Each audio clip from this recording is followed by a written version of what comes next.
Bonjour à tous bien-aimés, bienvenue sur VTV. Cette nuit, quand je priais, le Seigneur m'a mis à cœur de parler de Colossiens 1, c'est-à-dire Colossiens 1, 27, qui nous parle de Christ en nous, l'espérance de la gloire. Le verset dit précisément que Dieu a voulu faire connaître quelle est la glorieuse richesse de ce mystère parmi les païens, savoir Christ en vous, l'espérance de la gloire. Bien-aimé, Christ en vous, l'espérance de la gloire. Ce matin, bien-aimé, quand le Seigneur m'a mis ce sujet, ce thème à cœur, je n'étais pas très enchantée parce que ce n'était pas vraiment ce que j'avais prévu. Mais comme je le dis toujours, il vaut mieux obéir à Dieu qu'aux hommes, y compris soi-même, parce que Dieu, il sait toutes choses. Et ce matin, quand j'ai ouvert ma boîte mail, j'ai reçu un courrier d'un homme, d'un serviteur de Dieu qui souffre d'un problème de masturbation, d'un problème chronique de masturbation et de pornographie. Et le témoignage de cet homme m'a vraiment ému. Parce que c'est quelqu'un qui sert Dieu, qui aime le Seigneur, qui fait beaucoup de choses pour le Seigneur, mais qui a ce problème-là, qui est, on va dire, voilà, sous l'emprise de ce problème. Il a vu beaucoup de pasteurs, il a reçu des impositions de main, sans succès. Il a effectué beaucoup de jeûnes et de prières, sans succès toujours. Et puis, il se retrouve aujourd'hui dans une situation où il est complètement rejeté par son entourage à cause de ce problème, y compris par ses pasteurs, donc qui l'ont mis sous discipline, les sous discipline. Et il vit dans une situation de peur, il se retrouve un peu comme devant un mur. Il a l'impression qu'il est dans une situation sans issue. Alors, ce témoignage m'a beaucoup touchée. C'est un témoignage qui a provoqué également de la révolte à l'intérieur de moi. Et pour moi, c'était comme une confirmation que c'est effectivement le Seigneur qui me demandait de partager sur la puissance de Christ en nous en tant qu'enfants de Dieu. Vous savez, bien aimé, l'une des précédentes vidéos, parmi les 2 vidéos que j'ai fait la dernière fois, j'ai parlé de 2 choses à comprendre pour une prière appropriée, une prière efficace. Et la première des choses, c'était de connaître son identité. La deuxième, c'était de connaître son héritage. Aujourd'hui, bien aimé, je voudrais te dire 4 choses. Pour toi qui es lié, toi qui te sens lié, par quoi que ce soit. Alors, le problème de ce frère dont je viens de vous parler est un problème lié à la pornographie, à la masturbation. Mais peut-être que toi également, où tu es, tu as un problème d'une toute autre nature et qui t'a servi. Ce problème est dans ta vie comme une chaîne, comme un joug. Et je voudrais te dire aujourd'hui, bien-aimé, que si véritablement tu sais quel grand Dieu tu sers, et si tu sais qu'il vit en toi, selon ce que 1 Corinthiens 3,16 déclare, à savoir, ne savez-vous pas que vous êtes le temple du Saint-Esprit, bien-aimé? Si tu sais que Christ vit en toi, et si tu sais, comme l'apôtre Paul, qui avait déclaré un jour, que si je vis, ce n'est plus moi qui vis, et c'est Christ qui vit en moi. Si tu sais que tu es le temple du Saint-Esprit, selon 1 Corinthiens 3,16, et que la parole de Dieu déclare que le Seigneur, c'est l'Esprit, et là où est l'Esprit du Seigneur, là est la liberté, bien-aimé, tu ne pourras jamais accepter aucune situation de servitude, aucune situation d'esclavage, parce qu'elles sont tout simplement scandaleuses pour toute personne qui porte Christ. Et je voudrais te dire aujourd'hui, mon frère, je voudrais te dire, ma sœur, quelle que soit la situation d'esclavage que tu peux être en train de vivre en ce moment, si tu as donné ta vie à Jésus-Christ, si tu as sincèrement soumis toute ta vie à la seigneurie de Jésus, il est inadmissible que tu sois en train d'être enchaîné par quoi que ce soit, que tu sois sous quelques jours, en train de ployer sous quelques jours que ce soit. Parce que comme je l'ai dit dans la précédente vidéo, ce qui s'est passé à la croix de Golgotha était quelque chose d'énorme. Il y a un prix que Jésus-Christ a payé qui fait que tu ne peux plus te permettre d'accepter de vivre quelque esclavage que ce soit. Donc, j'ai insisté sur cette précédente vidéo pour que, bien-aimé, tu sois conscient de ce qui s'est passé à la croix de Golgotha, que tu sois conscient de ce que Jésus a fait. Je vous conseille d'écouter attentivement cette vidéo, bien-aimé.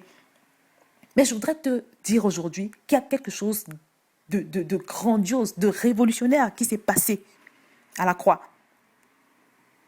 Non seulement il y a ce sacrifice-là, c'est un don, c'est un fait, ça ne te discute pas. Tu ne dois pas prier pour la liberté. Ta liberté, tu l'as parce qu'elle a déjà été payée, elle a été accomplie à la croix de Golgotha. Tu as simplement besoin de la réclamer. Donc, toute chose ou toute personne qui veut te mener en esclavage, qui veut te réduire en esclavage, est en infraction dans ta vie. Je dis bien toute chose, toute personne, toute pornographie, toute colère, toute masturbation qui veut te rendre esclave est en infraction dans ta vie. Parce que premièrement, Jésus a déjà été fait esclave pour que toi, tu puisses être libéré. Donc déjà, c'est un fait. Tu es libre. Cette chose-là, cette masturbation, cette colère, ou je ne sais pas trop quoi d'autre, cette fornication, cela ne signifie pas, bien-aimé, que tu n'es pas libre. Ça veut dire tout simplement que ta liberté n'est pas encore manifeste, mais elle est là.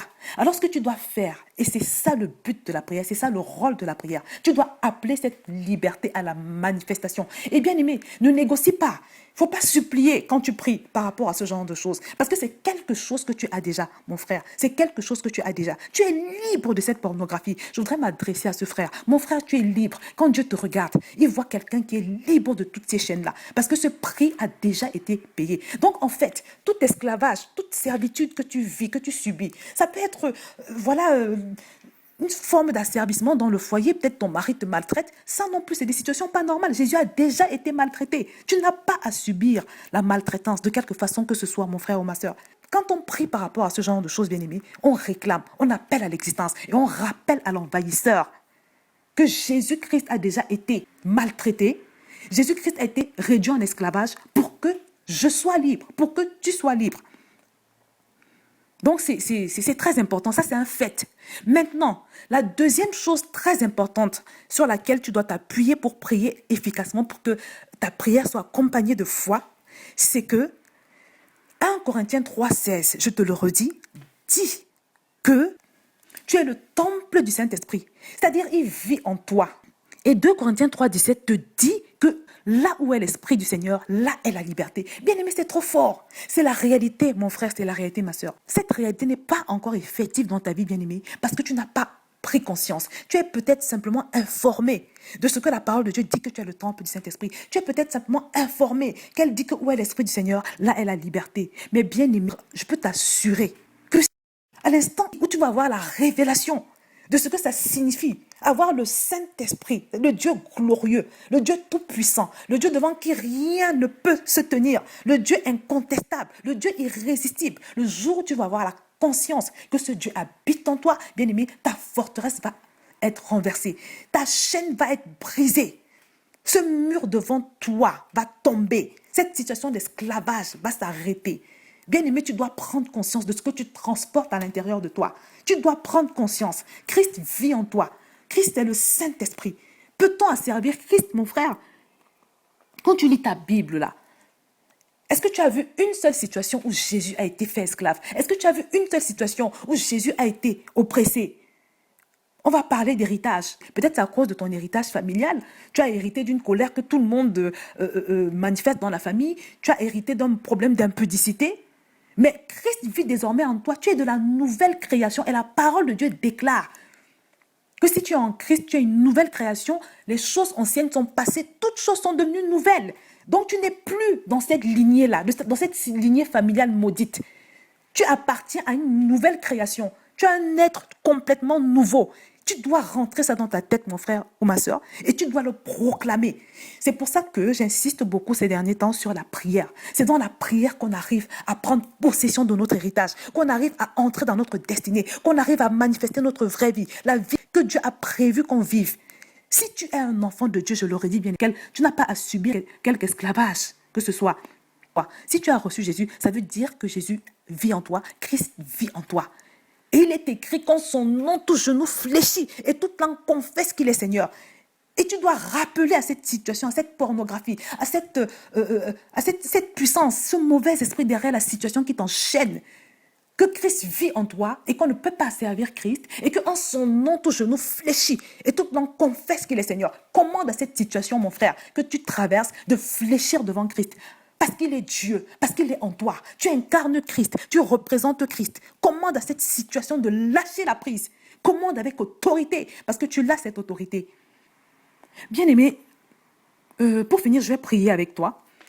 Je ne sais pas quel est ton problème. Je ne sais pas quelle est cette situation voilà, qui menace, qui veut t'enchaîner. On va prier ensemble. On va prier ensemble. Je suis conduite à prier pour quelqu'un. Je suis conduite à prier avec quelqu'un aujourd'hui. Je ne sais pas quel est ton problème. Je ne sais pas quelle est la situation qui t'enchaîne. Mais on va prier. Éternel rocher des âges, je te loue, je te bénis, je te glorifie, Seigneur, parce que tu es le Tout-Puissant. Je t'exalte encore, Seigneur, en ce jour. Tu es le Dieu incontestable. Tu es le Dieu Tout-Puissant. Tu es l'Alpha et l'Oméga. Tu es celui devant qui personne ne peut se tenir. Tu es le Dieu du oui et amen. Seigneur, tu es le Dieu qui ordonne et la chose existe. Qui peut se tenir devant toi? Qui peut combattre contre toi? Seigneur, tu dis dans ta parole que tu vis en moi. Je sais et je crois, Seigneur, que tu vis en moi. Je sais que désormais, je suis une incarnation de Christ. Seigneur, je sais que tu vis en cette sœur. Tu vis en ce frère qui t'a donné sa vie. Et c'est pour ça, au nom de Jésus-Christ qui vit et qui règne, qui domine désormais dans la vie de cette personne, je commande à tout pouvoir esclavagiste de lâcher la prise. Parce qu'il est écrit qu'au nom tout-puissant de Jésus, tout genou fléchit et toute langue confesse qu'il est Seigneur. Je voudrais commander à tout esprit derrière la pornographie, tout esprit derrière la masturbation, de lâcher prise dans la vie de ce frère. Parce qu'il est le temple du Saint-Esprit. Oui, il est le temple du Saint-Esprit. Et il est écrit que où est l'esprit, là se trouve la liberté. Je commande à tout esprit esclavagiste, tout esprit qui veut maintenir ce frère ou cette sœur dans l'esclavage, de lâcher la prise. Parce que là où est l'esprit, se trouve la liberté. Que la liberté de Christ commence maintenant à se manifester dans ce corps. Que la liberté de Christ commence à se manifester dans cette pensée. Que la liberté de Christ remplisse toute sa vie. Saint-Esprit, manifeste-toi. Manifeste-toi puissamment dans la vie de ce frère. Manifeste-toi puissamment dans la vie de cette sœur. Et je déclare au nom puissant du Seigneur Jésus que ce frère est libre aujourd'hui. Il est libre parce que celui qui est en lui est plus fort que cette pornographie. Celui qui est en lui est plus fort que cette masturbation. Celui qui est en lui est plus fort que cette colère. Celui qui est en lui est plus fort que cette affliction. Celui qui est en lui est plus fort que cette maladie. Là, je commande la manifestation de la liberté dans la vie de ce frère. Je commande la manifestation de la liberté dans la vie de cette sœur. Parce que cette liberté a déjà été payée à la croix de Golgotha. Cette liberté a été payée à prix de sang. Je commande que la puissance du calvaire de Jésus, la puissance du sang de Jésus brise toute résistance dans la vie de ce frère ou de cette sœur. On ne peut pas servir Christ. On ne peut pas servir Christ parce qu'il est le Tout-Puissant, parce qu'il est l'Alpha et l'Oméga. Reçois toute la gloire, Seigneur. Je te loue, je te bénis parce que je sais que ce frère est désormais libre. Je sais que ta liberté est désormais manifeste dans sa vie. Je sais que ta liberté est désormais manifeste dans son corps. Et je te loue pour cela, Seigneur. Reçois toute la gloire. Merci, Seigneur, au nom puissant du Seigneur Jésus. Bien-aimé, je te remercie pour ton attention. Je sais que tu es délivré. Tu es libre, mon frère. Et comme je l'ai dit, n'oublie pas de confesser jour après jour, autant de fois que c'est nécessaire, ta liberté. Parce que comme je l'ai dit, ta liberté, tu l'as déjà. Tu ne vas pas l'avoir, mais tu l'as déjà. Tu es libre. Proclame cette liberté en rappelant à l'envahisseur ce que dit la parole de vérité du Dieu vivant. Ce que tu vis, c'est l'esclavage, c'est le mensonge du diable. C'est l'esclavage du diable.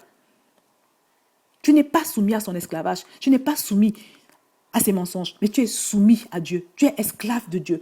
Et être esclave de Dieu, c'est être véritablement libre. Et plus que jamais, sois conscient de quel grand Dieu tu sers, de ce que tu transportes à l'intérieur de toi, de cette puissance, de ce Christ qui vit en toi et qui ne peut en aucun cas être asservi. Change la façon que tu as de te voir.